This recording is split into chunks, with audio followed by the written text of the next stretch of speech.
दिनांक 9/1/2025 रोजी शिवनगर चौदरपाडा येथे प्रीमियर लीग संपन्न झाली। आयोजक लखन ग्रुप शिवनगर चौदरपाडा तसेच शिवनगर चौदरपाडा प्रीमियर लीगमध्ये आयोजकांचे आलेल्या पाहुण्यांनी व मान्यवरांचे शाल पुष्पगुच्छ व सन्मानचिन्ह देऊन स्वागत केले। शिवनगर चौदरपाडा प्रीमियर लीगमध्ये एकूण 6 संघ खेळवले गेले। मयुरी 11 स्पोर्ट संघकार बालू पवार, कुशरी 11 स्पोर्ट संघकार Sandeep Tare, Vihaan 11 sport Sandeep Chaudhari, Deepesh 11 sport Nagesh Bhandari, Hansit 11 sport Vinod Patil sir, Viraj 11 sport Lavit Chaudhari. Premier लीगसाठी उद्घाटनासाठी लागणारे प्रमुख पाहुणे हरिभक्त परायण विशालनाथ महाराज, मान्यश्री कृष्णाजी राघव आकडे साहेब, मान्यश्री इंद्रपाल तरे साहेब, मान्यश्री अशोक सुतार, मान्यश्री बालाराम रणधवी साहेब यांच्या हस्ते करण्यात आले। तसेच चौदरपाड्या प्रीमियर लीगमध्ये आलेल्या पाहुण्यांचे व मान्यवरांचे पुष्पगुच्छ व शाल देऊन स्वागत केले। तसेच मान्यश्री इंद्रपाल तरे साहेब यांनी आपले मनोगत व्यक्त केले। तसेच प्रथम क्रमांकावरती नाव कोरणारे संघ हंसिका 11 स्पोर्ट संघकार विनोद पाटील, द्वितीय क्रमांकावरती नाव कोरणारे संघ कुशल 11 स्पोर्ट संघकार संदीप तरे। चौदरपाडा प्रीमियर लीग 2025 सर्वप्रथम महाराष्ट्राचे आराध्य दैवत राजे छत्रपती शिवरायांना वंदन करून या ठिकाणी चौदरपाडा प्रीमियर लीग 2025 चं आयोजन संतोष पवार असतील, संदीप तरे असेल, विनोद पाटील असेल, संदीप चौधरी असतील, नागेश भंडारी, लवेत चौधरी,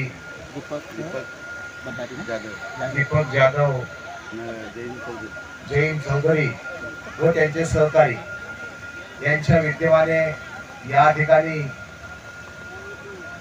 चौदरपाड्याच्या ग्राउंडवरती प्रीमियर लीगचे सामने खेळवण्यात येत आहेत।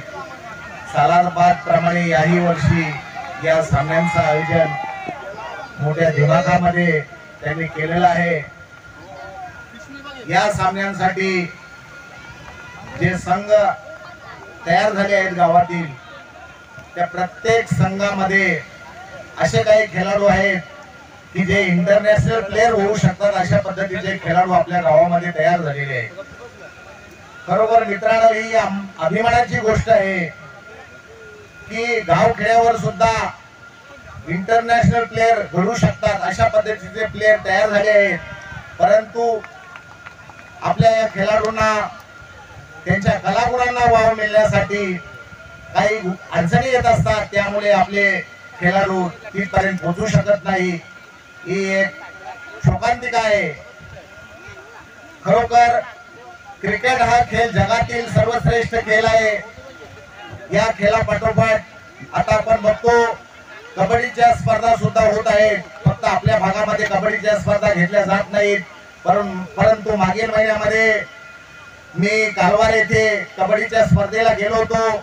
रात्री 1 वाजता या महाराष्ट्र राज्याचे लाडके नामदार मुख्यमंत्री, माजी मुख्यमंत्री व विद्यमान उपमुख्यमंत्री एकनाथजी शिंदे साहेब हे रात्री 1 वाजता त्या कबड्डीच्या स्पर्धेसाठी आले होते आणि त्यावेळेला आम्ही त्या ठिकाणी त्यांच्या स्वागतासाठी होतो।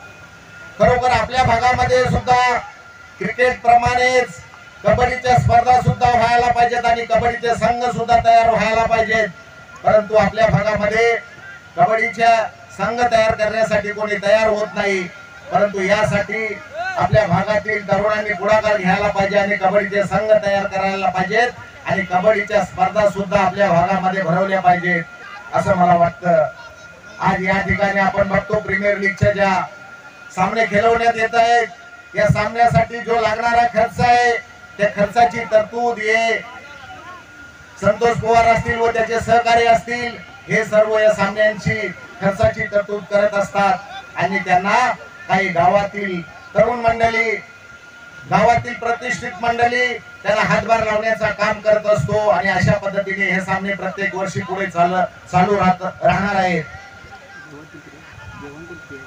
आणि या सामन्यामध्ये जे खेळाडू असतील, प्रेक्षक वर्ग असेल, चाहते असतील, क्रिकेटचे चाहते असतील, त्या सर्वांना जेवणाची व्यवस्था सुद्धा या ठिकाणी केलेली असते। मित्रांनो, सांगताना अतिशय आनंद वाटतोय की हा ग्राउंड यापूर्वी व्हायला पाहिजे होता, परंतु काही लोक गावामध्ये भांडण लावण्याचं काम करतात। आपली जी वाणी असते ना, ती वाणी चांगली पाहिजे। ती वाणी आपली खराब असल्यामुळे या ग्राउंडचा सत्यानाश झाला। आणि आज मी तुम्हाला शब्द देतो की मागील ज्या वेळेला मला वाटतं 15 दिवसापूर्वी याच मैदानावरती जय हनुमान स्पोर्ट्सच्या वतीने ओरमचे सामने खेळवले गेले, त्या वेळेला शांताराम मोरे आपले लाडके आमदार या ठिकाणी आले होते प्रमुख पाहुणे म्हणून। त्या वेळेला मी त्यांना सुद्धा सांगितलं की हा मैदान या 5 वर्षामध्ये आपण तयार केला पाहिजे, या मैदानासाठी लागणारा निधी आपण दिला पाहिजे।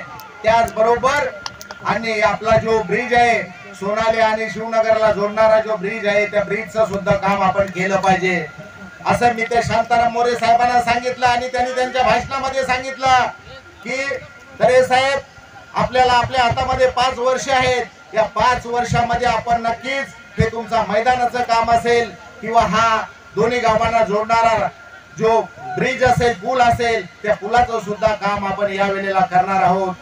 त्या बाबतीमध्ये तुम्ही कुठल्याही प्रकारची चिंता बाळगू नका असं त्यांनी आपल्याला शब्द दिला। आणि मी सांगतो, या मैदानासाठी रात्रीचा दिवस आणि दिवसाचा रात्र करीन, पण या वेळेला आपण हे मैदान या 5 वर्षाच्या आतमध्ये भव्य दिव्य असं मैदान तयार करू। तुमचं सहकार्य असावा। तुम्ही सगळ्यांनी जर पाठबळ दिलं तर नक्कीच या परिसरामध्ये असं मैदान असेल की 1 नंबरचं मैदान या ठिकाणी आपण तयार करू। मला मागे कोणीतरी बोलला होता की मला वाटतं रामा चौधरीने मला सांगितलं की या मैदानाला आपण थोडी भरणी करावी लागेल, पण आपण ती भरणी करून आणि रस्त्याच्या लेवलला या मैदानाचं आपण नियोजन करू आणि हे मैदान चांगल्या पद्धतीचं आपण तयार करू। आणि या ठिकाणी चांगल्या पद्धतीच्या डे नाईटच्या सुद्धा स्पर्धा घडवल्या जातील, अशा पद्धतीचं हे मैदान तयार करू। एवढं बोलून या ठिकाणी जे प्रेक्षक वर्ग आहे, त्याच नंतर जे खेळाडू आहेत किंवा ज्या सर्व टीम या ठिकाणी खेळत आहेत, त्या सर्वांना मी शुभेच्छा देतो। तसेच आयोजकांना सुद्धा माझ्या शुभेच्छा देतो आणि माझे 2 शब्द संपवितो। जय हिंद, जय महाराष्ट्र। जनगण मन अधिनायक जय हे भारत भाग्य विधाता। पंजाब सिंध गुजरात मराठा द्राविड़ उत्कल बंगा। विंध्य हिमाचल यमुना गंगा उच्छल जलधि तरंगा। तव शुभ नामे जागे, तव शुभ आशीष मांगे। गाहे तव जय गाथा, जनगण मंगलदायक जय हे भारत भाग्य विधाता।